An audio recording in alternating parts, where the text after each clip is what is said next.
बिस्मिल्लाहिर्रहमानिर्रहीम my dear friends अस्सलाम वालेकुम। आप कैसे हैं? यकीनन आप ठीक होंगे। तो आप देख रहे हैं civil site engineer a complete course for beginners. इसमें हम ये सीख रहे हैं कि एक स्टूडेंट जो अपनी तालीम मुकम्मल करके किसी भी कंस्ट्रक्शन साइट पर एज ए ट्रेनी इंजीनियर आता है, तो उसको वहाँ पर कौन-कौन सी चीज़ें सीखनी है और क्या-क्या चीज़ें उसकी ज़रूरी है, जिनका जानना उसके लिए ज़रूरी है और वो फ्यूचर में एक प्रैक्टिकल प्रोफेशनल और अच्छा इंजीनियर बन सके।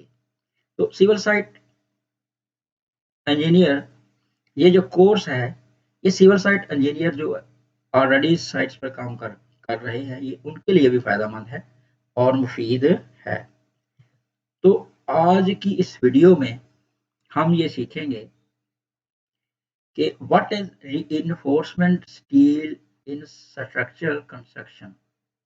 कि स्ट्रक्चरल कंस्ट्रक्शन में रीइंफोर्समेंट स्टील क्या होता है। Study of general notes on structural drawing, ये एक सीरीज चल रही है। इसमें हमने पहले कुछ चीज़ों के बारे में सीखा और आज इसका 7वां पार्ट है और इसमें हम सीखेंगे रीइंफोर्समेंट स्टील के बारे में बेसिक मालूमात, इसकी तारीफ, इसके फ़ायदे और इसको कैसे इस्तेमाल किया जाता है।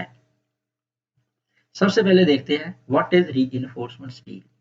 ये रीइंफोर्समेंट स्टील क्या है? रीइंफोर्सिंग या रीइंफोर्समेंट स्टील को हम टेक्निकल लैंग्वेज में रिबार्स भी कहते हैं और इसको रीइंफोर्समेंट स्टील बोलते हैं। और आम ज़बान में हम जो साइट पे इस्तेमाल करते हैं, उसमें हम इसको सरिया बोलते हैं या रॉड्स कहते हैं या लड़ियाँ बोलते हैं सरिये की।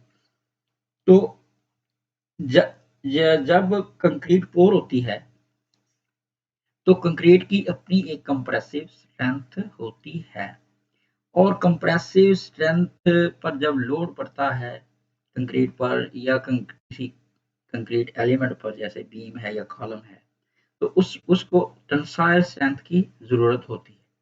तो टेंसाइल स्ट्रेंथ बढ़ाने के लिए रीइंफोर्समेंट स्टील का हम इस्तेमाल करते हैं।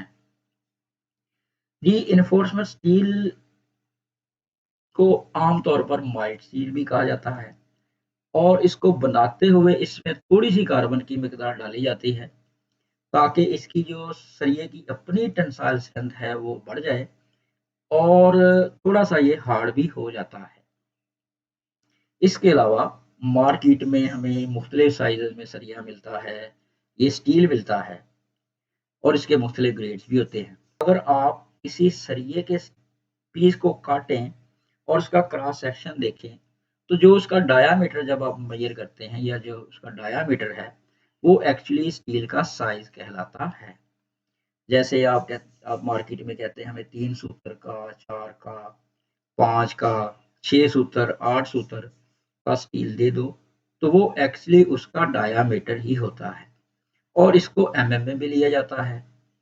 इस मुख्तलिफ साइज़ हैं, जैसे 6 एमएम है, 10 एमएम है, 90 एमएम है, वगैरह वगैरह। ये साइज़ इसका एमएम में भी लिया जाता है। तो ग्रेड एक्चुअली क्या है कि हम कहते हैं कि 40 ग्रेड, 60 ग्रेड या 80 ग्रेड का स्टील जो है वो हम इस्तेमाल कर रहे हैं या हमने इस्तेमाल करना है। तो ये जो 40 ग्रेड का सरिया है, एक्चुअली ये इसकी स्ट्रेंथ होती है जिसको पाउंड पर स्क्वायर इंच में लिया जाता है। तो 40 ग्रेड का जो स्टील है उसकी जो स्ट्रेंथ है वो 40,000 पाउंड पर स्क्वायर इंच होगी और जो 60 ग्रेड स्टील है उसकी जो स्ट्रेंथ है वो 60,000 पीएसआई तक होती है। और इस स्टील को बिल्डिंग या किसी स्ट्रक्चर की ज़रूरत के मुताबिक जो डिज़ाइनर या जो स्ट्रक्चर इंजीनियर रिकमेंड करता है उसके मुताबिक लिया जाता है और इस्तेमाल किया जाता है। रीइंफोर्समेंट स्टील की जब फिक्सिंग होती है, जब इसकी बाइंडिंग होती है किसी भी एलिमेंट में, जैसे फुटिंग हो, कॉलम है या बीम या रूफ स्लैब है, तो इसकी फिक्सेशन के बाद जब कंक्रीट की पोरिंग होती है, तो कंक्रीट इस स्टील के इर्द गिर्द एक हार्ड बॉडी बना देती है और जिससे स्टील और कंक्रीट के दरमियान एक बॉन्ड बनता है और जो एलिमेंट हम बनाते हैं, कॉलम हो, बीम हो या रूफ स्लैब है, तो वो एलिमेंट इस स्टील की वजह से और ज़्यादा लोड को बर्दाश्त करता है और ज़्यादा स्ट्रेस को बर्दाश्त करता है। और जब ये लोड या स्ट्रेस इस पर पड़ती है, तो तमाम एलिमेंट में ये लोड और स्ट्रेस जो है वो इवनली बराबर इक्वली जो है वो डिस्ट्रीब्यूट होती है, जिसकी वजह से ये एलिमेंट मजबूत होता है, इसकी ड्यूरेबिलिटी बढ़ जाती है, इसकी स्ट्रेंथ बढ़ती है। और क्रैक जब लोड पड़ता है तो उसमें जो क्रैक आने होते हैं या बेंड होना होता है, तो इसके खिलाफ जो कुव्वत मदाफत है, ये स्टील इस एलिमेंट को फराहम करता है। तो रीइंफोर्समेंट स्टील जो है, आमतौर पर हम उसको स्ट्रक्चर बिल्डिंग में इस्तेमाल करते हैं, ब्रिजेस में इस्तेमाल करते हैं, डैम्स की रिटेनिंग वॉल है उसमें इस्तेमाल करते हैं, अगर रोड में कोई पीसी स्लैब पड़नी है तो उसमें इस्तेमाल करते हैं। तो जिस तरह का प्रोजेक्ट होगा उसके मुताबिक हम स्टील को लेते हैं और इस्तेमाल करते हैं। रीइंफोर्समेंट स्टील की वजह से जो भी हमारा प्रोजेक्ट है, जो भी हमारा हम स्ट्रक्चर बना रहे हैं, वो उसकी सेफ्टी, उसकी ड्यूरेबिलिटी बढ़ जाती है और कंक्रीट की जो कुव्वत है वो और ज़्यादा हो जाती है, जिसकी वजह से हमारा जो स्ट्रक्चर है वो स्टेबल रहता है, हमारी बिल्डिंग सेफ होती है और हम उसे आम इस्तेमाल में ले आते हैं। तो अब देखते हैं कि जनरल नोट्स में ये चंद एक लाइनें लिखी होती हैं, इनका क्या मतलब होता है, इनको क्यों पढ़ना ज़रूरी है। एक स्ट्रक्चर इंजीनियर जब स्ट्रक्चर ड्राइंग बना के किसी साइट इंजीनियर को देता है, उस पे ये नोट्स क्यों लिखता है, इनको क्यों पढ़ना ज़रूरी है। देखिए, अगर आप एक क्लाइंट इंजीनियर हैं, कंसल्टेंट इंजीनियर हैं, तो आपके लिए ये नोट्स पढ़ना इंतहाई ज़रूरी है। जब आप ड्राइंग को स्टडी करते हैं, फ़र्ज़ करें आप एक कॉलम जो है उसकी ड्राइंग पढ़ रहे हैं, तो आपको उसका एलिवेशन मिलेगा, उसके सेक्शन मिल जाएँगे, स्टील की डिटेल मिलेगी और कुछ अहम बातें होती हैं जो बहुत ज़रूरी हैं, वो आपको जनरल नोट्स में ही मिलने वाली होती हैं।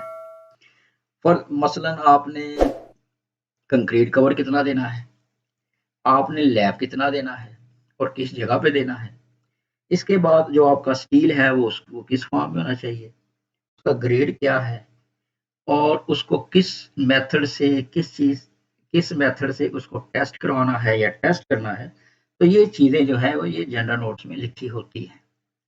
नंबर 1 पे कंक्रीट रीइंफोर्स्ड स्टील की जो डिटेल होती है उसको हम अमेरिकन कंक्रीट इंस्टीट्यूट ACI के कोड ACI 318-05 से चेक करते हैं, उसके मुताबिक उसको लेते हैं, उसकी जो डिटेल है, उसकी जो तफसील है, ये इसके मुताबिक हो, इसको रिकमेंड करता है स्ट्रक्चरल इंजीनियर अपनी स्ट्रक्चरल ड्राइंग में। और ये होती है जो साइट इंजीनियर है उनके लिए नोट्स होते हैं और जो कॉन्ट्रैक्टर है उनके लिए होते हैं, ताकि वो पढ़कर इसके मुताबिक है स्टील को इस्तेमाल करें। इसके अलावा जो स्टील है, जो इसकी बार्स हैं, जो इसकी लड़ियां हैं, इनकी जो शेप है आमतौर पे ये राउंड होती है और इस ये डिफॉर्म्ड बार होनी चाहिए, यानी कि इनके ऊपर ग्रूव्स बने होते हैं और ये जो ग्रूव्स है ये जब कंक्रीट पोर होती है तो उसमें फंस जाते हैं, जिसकी वजह से स्टील जो है वो स्लिप नहीं होता। अगर फर्ज करें अगर एक बीम पर लोड पड़ा है तो बीम बेंड होगा, जब बेंड होगा तो ज़ाहिर है इसमें से स्टील स्लिप होगा। तो ये जो डिफॉर्म्ड उसके ऊपर रिब्स बनी होती हैं, शेप में स्टील होता है, वो इसको स्लिप नहीं होने देती, जिसकी वजह से वो एलिमेंट मजबूत होता है। इसके अलावा जो इसका ग्रेड है वो 60 है, 40 है, 75 है या 80 है और इसकी जो मिनिमम यील्ड स्ट्रेंथ है वो 40,000 psi है, 60,000 psi है। तो इसको जो चेक करना है, जो इसका जो मेथड है टेंसाइल टेस्ट जो होता है स्टील का, वो ASTM जो अमेरिकन स्टैंडर्ड है उसके मेथड A615 के मुताबिक चेक किया जाता है। इसके अलावा इसमें ये रिकमेंड होता है नोट्स में कि जो स्टील की आप लेंथ ले रहे हैं मार्केट से, उसकी जो कम से कम लंबाई है वो 40 फीट तक होनी चाहिए। अगर 40 फीट उसकी लंबाई है तो हम जो लैब दे रहे हैं, अगर लेंथ छोटी होगी तो अननेसेसरी लैब्स आएंगे, और जो अननेसेसरी लैब्स होते हैं वो स्ट्रक्चर को कमजोर करते हैं। तो अननेसेसरी लैब से बचने के लिए कम से कम जो लेंथ मार्केट में अवेलेबल है या हम लेते हैं वो 40 फीट तक होनी चाहिए। और ये माइल्ड स्टील जो है मुख्तलिफ साइज में मिलता है। एक्चुअली ये जो साइज है इसका डायमीटर ही होता है, जैसे 6 mm से लेकर 50 mm तक हमें जो स्टील है, जो इसकी रॉड्स हैं, जो उनका साइज है, इसमें ये हमें सरिया अवेलेबल होता है। तो देख, ये एक छोटा सा टेबल है जिसमें दिया गया है कि कौन सा ग्रेड और उसकी कितनी स्ट्रेंथ होगी और ये कहाँ पर इसकी एप्लीकेशन क्या है, इसको देख लेते हैं। ग्रेड 40 जो स्टील है इसकी मिनिमम यील्ड स्ट्रेंथ 40,000 psi होती है, और ये मीडियम स्ट्रेस के लिए इस्तेमाल होता है। यानी कि कोई एलिमेंट है आपका जिस पे मीडियम स्ट्रेस पड़नी है, कम लोड है, तो वहां पे हम इसको इस्तेमाल कर सकते हैं। या आमतौर पर जो डिज़ाइनर है, जो कंस्ट्रक्शन जो स्ट्रक्चर इंजीनियर है, वो 40 ग्रेड का जो स्टील है ये फ्लोर में, आरसी फ्लोर में रिकमेंड करता है, या रिंग्स इसके बनाए जाते हैं। तो ज़्यादातर ये जो यहाँ पे कुछ अगर हैवी कंस्ट्रक्शन है तो इसको रिकमेंड नहीं किया जाता। तो इसके बाद ग्रेड 60 ये आम इस्तेमाल होने वाला स्टील है जिसकी जो स्ट्रेंथ है वो 60,000 psi है, और हम इसको घरों में, प्लाजा में, या इसके अलावा जो हम कोई वाटर टैंक बना रहे हैं उसकी रिटेनिंग वॉल वगैरह में इसको इस्तेमाल किया जाता है, कॉलम में, फुटिंग में। तो जहाँ पर हाई स्ट्रेस होगी वहाँ पर हम इसको इस्तेमाल करते हैं। ग्रेड 75 और ग्रेड 80 ये जो स्टील है इसकी जो स्ट्रेंथ है वो 75,000 और 80,000 तक होती है, और ये हाई और हाईएस्ट जो स्ट्रेंथ है वहाँ पे इस्तेमाल होता है, जैसे आप ब्रिजेस हैं या डैम्स की रिटेनिंग वॉल्स हैं, या इसके अलावा कोई बिल्डिंग है, मल्टी स्टोरी है जिसकी हाइट काफ़ी ज़्यादा है, तो वहाँ पर हम इसको इस्तेमाल करते हैं। तो इस वीडियो में हमने ये सीखा है कि रीइंफोर्समेंट स्टील क्या है, इसकी अहमियत क्या होती है, और हमें इसको कैसे इस्तेमाल करना है। बेसिकली ये जनरल नोट्स का पार्ट है। स्ट्रक्चर ड्राइंग पे जो जनरल नोट्स लिखे होते हैं उनको पढ़ना बहुत ज़रूरी है। तो आप इनको पढ़ें और इनके मुताबिक अगर आप काम करेंगे तो आपका जो काम है वो A1 होगा, ठीक होगा, और जो इसकी रिक्वायरमेंट्स हैं वो भी सारी पूरी होगी। Thanks for watching civil site engineer a complete course for beginners. अगर आपको ये कोर्स पसंद आ रहा है तो चैनल को सब्सक्राइब कर लें। सब्सक्राइब करने के बाद बेल नोटिफिकेशन को प्रेस करें ताकि आपको टाइम पे नोटिफिकेशन मिले, और वीडियो को लाइक करें। लाइक करने के बाद आप अपने अच्छे अच्छे कमेंट्स करें। आपके कमेंट्स का फ़ायदा ये होगा कि अगर इसमें कोई बेहतरी आ सकती है तो हम वो ले आएँ, और अगर आपको किसी टॉपिक पर मालूमात चाहिए तो उसके लिए आप कमेंट्स करें, तो आपको इसका ज़रूर रिप्लाई मिलेगा। Once again thanks.